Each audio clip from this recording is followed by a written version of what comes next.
Olá, amigos, sejam bem-vindos a mais uma edição do SC Think Tank Santa Catarina, Tanque de Pensamento. Hoje ficamos com a segunda parte da abordagem sobre o tarifaço de 50%, pré-anunciado pelo presidente dos Estados Unidos, que deve vigorar a partir do dia 1º de agosto. A gente ainda não tem certeza das coisas, mas precisamos continuar acompanhando, porque isso interessa muito ao Brasil, interessa ao estado de Santa Catarina, que é simplesmente o quarto maior estado exportador brasileiro para os Estados Unidos. Isso interessa, afeta, preocupa muitos empregos, muitos empreendedores. Nós temos muita coisa para falar sobre Santa Catarina, com entusiasmo, com realismo, mas não esqueçamos, isso pode trazer, seguramente algum impacto vai ter. A questão é acompanhar como que Santa Catarina, que historicamente reage, como Santa Catarina continuará reagindo a esses desafios e mostrando, inclusive, exemplos para o Brasil. Então, vamos acompanhar, temos que falar sobre o cooperativismo, logo aí na frente, reunindo dados, como que o cooperativismo vai reagir a isso também, mas enfim, acompanhemos, fiquemos atentos, preocupados. Santa Catarina sempre na veia, um grande abraço, até semana que vem. O estado que ocupa 1% do território nacional, o estado que tem 3, alguma coisa por cento da população, que está alcançando 5% do PIB, que cresce há anos, mais do que a média nacional, e portanto vai aumentando a sua proporção do PIB em relação ao bolo do Produto Interno Bruto brasileiro.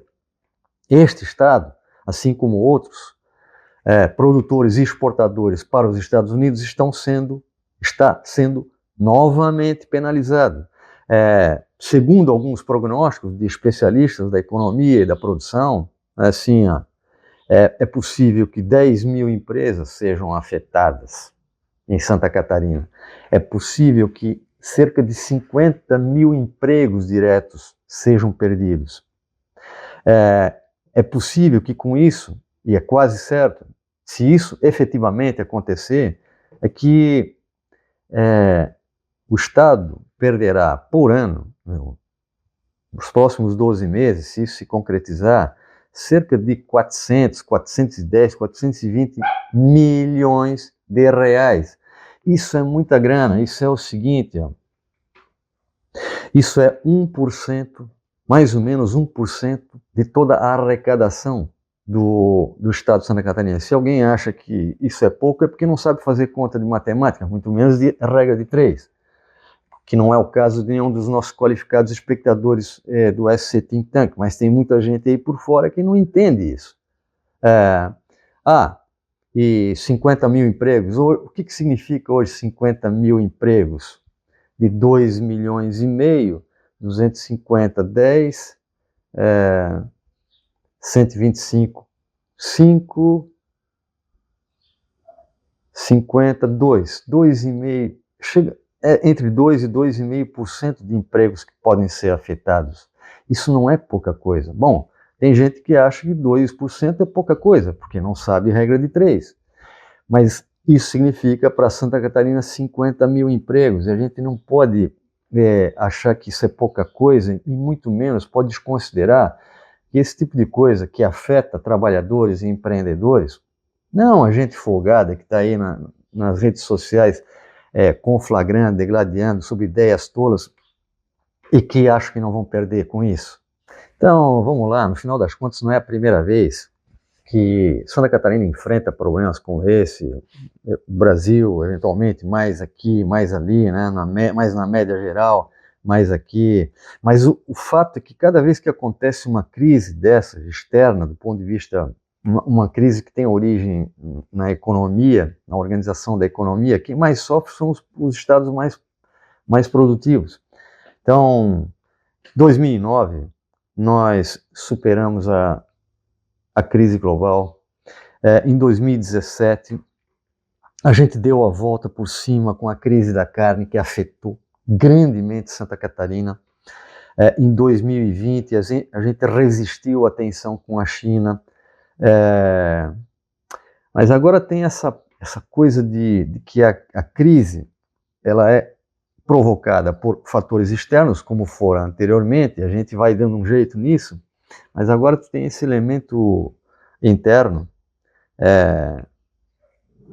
oriundo desse debate infantilizado da polarização.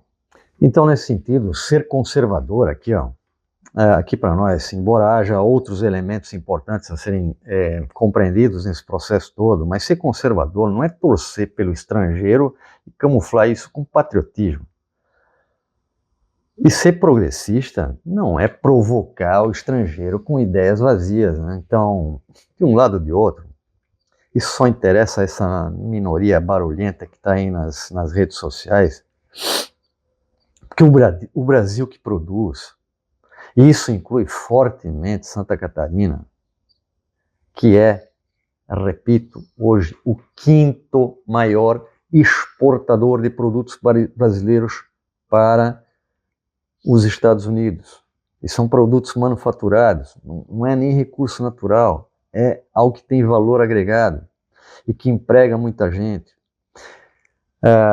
Essa gente toda, trabalhadores e empreendedores, querem paz, querem previsibilidade. Então, por conta disso tudo, é preciso dizer, o povo merece mais do que esse teatro ideológico e essa disputa entre famílias e grupos que só atrapalha o Brasil e está travestida de boas intenções, e de boas intenções, a gente sabe disso, o inferno está cheio de boas intenções, e também, e a terra está cheio de ignorantes que ou aprovam um e desaprovam outros, ou ao contrário, em função de algo que a gente precisa ter mais claro aqui entre nós e difundir isso,